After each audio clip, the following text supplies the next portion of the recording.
Hello students, तो क्या हाल चाल है आप सबके। पहले तो मैं आप सबसे माफ़ी मांगना चाहूँगा कि काफ़ी देर से मैं यूट्यूब पे आया नहीं हूँ, आपके साथ बातें नहीं की हैं, मैंने इन्फॉर्मेशन शेयर नहीं की है। बट आज मैं आपके साथ आया हूँ और अब रेगुलर रहूँगा मैं आपके साथ, क्योंकि आज एक बहुत बड़ी ब्रेकिंग न्यूज़ आई है। मतलब हिस्ट्री ऑफ सीबीएसई के अंदर ये सबसे इंपॉर्टेंट न्यूज़ है कि +2 अब सेमेस्टर सिस्टम में आ गई है। यस, तो सीबीएसई ने अभी थोड़ी देर पहले अनाउंस किया है कि वो जो +2 का सिलेबस है उसे थोड़ा सा रिड्यूस करके उसे 2 पार्ट्स में डिवाइड करके तो उसके 2 सेमेस्टर्स बनाने वाले हैं। और 2 सेमेस्टर्स बनाने के बाद वो उसे 2 पार्ट्स में कंडक्ट कराने वाले हैं। एक तो होगा नवंबर दिसंबर के आसपास और एक होगा मार्च अप्रैल के आसपास।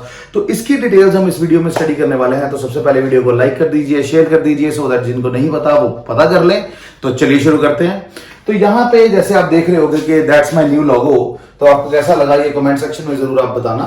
और इसके बाद हम सीधा चलते हैं अपने न्यू दिल्ली की न्यूज है। The central board of secondary education CBSE has decided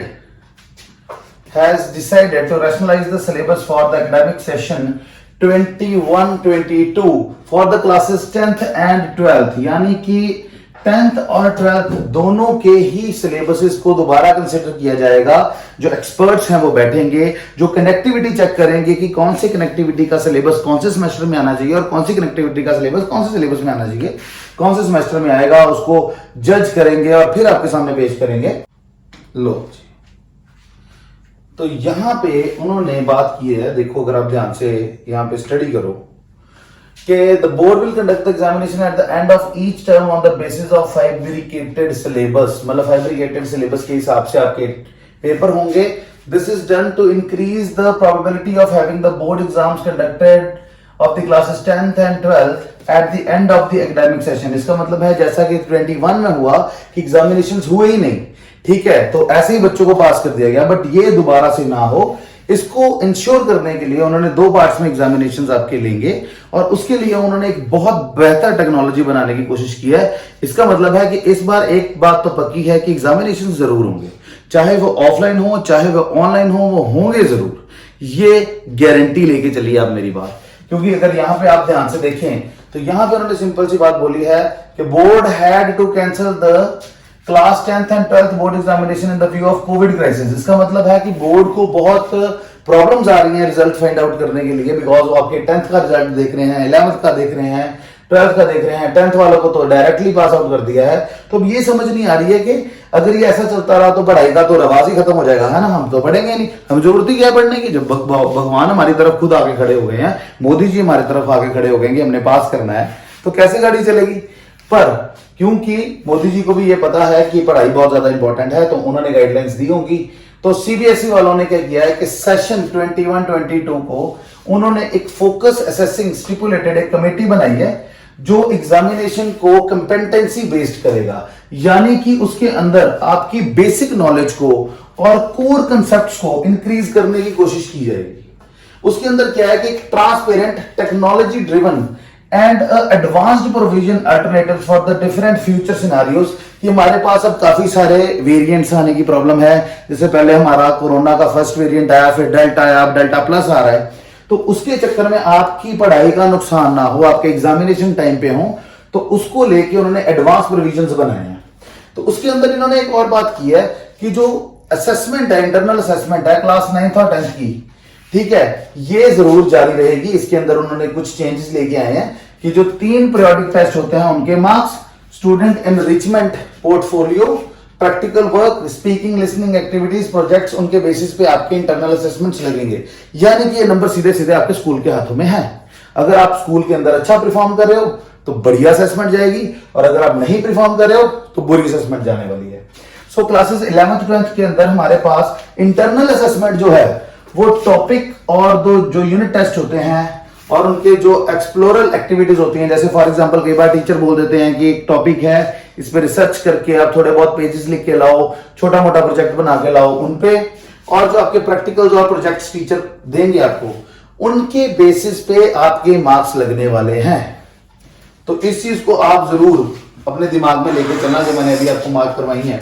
और सबसे इंपॉर्टेंट चीज जो मैं आपको बतानी चाहता था कि यहां पे जो सबसे इंपॉर्टेंट चीज है कि while the term one examination in a flexible schedule का मतलब है ये जरूरी नहीं है कि एग्जामिनेशन एक फिक्स्ड शेड्यूल में होंगे, क्योंकि कुछ स्टूडेंट्स जो है वो फॉरेन में फंसे हुए हैं, उन्हें वापस आने का जो है वो मिल नहीं रहा है चांस, तो इसलिए उन्होंने क्या किया, it will be conducted between the November December 2021 with a window of the period 4 to 8 weeks for the schools situated at different parts of the country and abroad. इसका मतलब क्या है कि कई स्कूल्स ऐसे हैं जहां पे टेक्नोलॉजी की थोड़ी कमी है, गांव में स्कूल है जहां पे इंटरनेट की फैसिलिटीज अच्छी नहीं है, तो इन दैट वाइल वो 4 से 8 वीक्स का एक शेड्यूल बनाएंगे जिसके अंदर कोरोना की वैल्यू आई थिंक सो जब कम होगी तो एग्जामिनेशन को कंडक्ट कराया जाएगा, तो उसका वो सारा उन्होंने पैटर्न बनाया।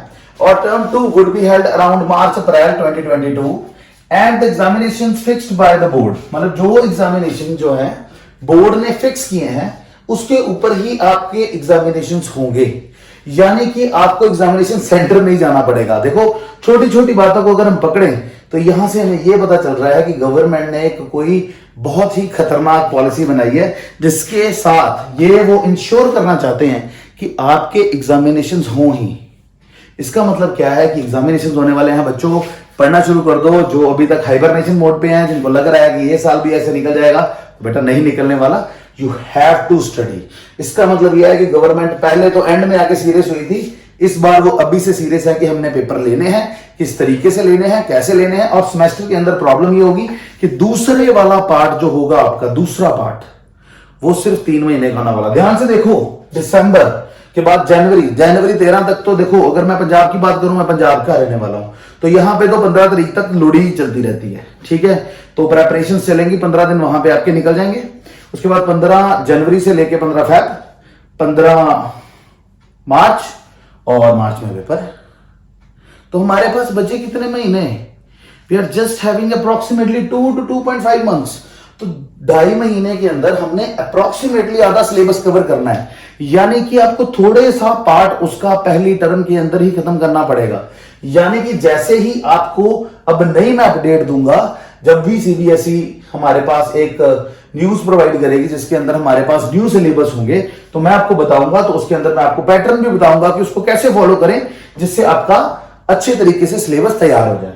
तो इसके अंदर एक और चीज उन्होंने बड़ी अच्छी बोली है कि इंटरनल असेसमेंट और प्रैक्टिकल प्रोजेक्ट के बिहाफ पे अगर कल को कोई मॉडरेशन पॉलिसी आती है तो बोर्ड इंश्योर करेगा कि सब बच्चों को फेयर डिस्ट्रीब्यूशन से मार्क्स मिले। फेयर डिस्ट्रीब्यूशन ऑफ मार्क्स, इसका मतलब है उन्हें पता है कि इस बार ऐसा होगा कि कुछ बच्चे जो पढ़ने वाले नहीं थे उनको ज्यादा मार्क्स मिल गए, कुछ ज्यादा पढ़ने वाले थे उनको मॉडरेशन के कारण कम मार्क्स मिले। हो सकता है बच्चा अच्छा परफॉर्म कर सकता था, वो नहीं कर पाया बिकॉज पेपर हुए नहीं, ठीक है। और हो सकता है कि बच्चा शायद बुरा भी परफॉर्म करता पर वो भी नहीं कर पाया क्योंकि पेपर ही नहीं हुआ। तो ये सारी चीजें मिला के उन्होंने एक बड़ी तगड़ी पॉलिसी बेटा बना रखी है जिसके ऊपर मेरे अकॉर्डिंग 50 से 70% काम हो चुका होगा।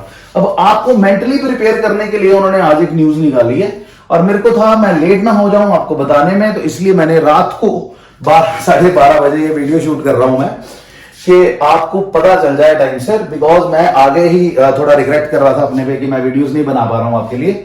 बट मैंने डिसाइड किया कि चाहे रात हो कुछ हो, I am going to help you in any way. तो आप बेटा चैनल को सब्सक्राइब करिए, इसको शेयर करिए और मैं आपको ऐसे की न्यूज़ और लाता रहूंगा। और सबसे इंपॉर्टेंट चीज है कि स्टे ट्यून बेटा मेरे चैनल पे, और अब के बाद आपको रोज के रोज काफी सारी नॉलेज मिलने वाली है, बिकॉज काफी सारी चीजें हैं जो हमने सुधारी है अपने अंदर।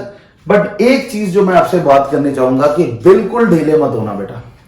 इस बार जो एग्जामिनेशंस है they are going to happen for sure. एक बात मेरी याद रखना, और एक आपसे गुजारिश है बेटा, जब भी हो जैसे हो जब जागो तभी सवेरा, अभी से पढ़ना शुरू कर दो। अगर आपको कोई भी हेल्प चाहिए तो डिस्क्रिप्शन में मेरे अपने ऐप की लिंक है, मार्शल इंस्टीट्यूट ऐप की लिंक है, आप उसे डाउनलोड कीजिए। उसके बाद आपको हमारे काउंसलर की तरफ से फोन आएगा, अगर आपको कोई भी हेल्प चाहिए तो आप उनसे पूछ सकते हैं। So thank you very much. तो नेक्स्ट वीडियो के अंदर मैं आपके लिए और टिप्स और ट्रिक्स लेके आऊंगा और ऐसी न्यूज़ लाता रहूंगा जो CBSE they. Thank you very much.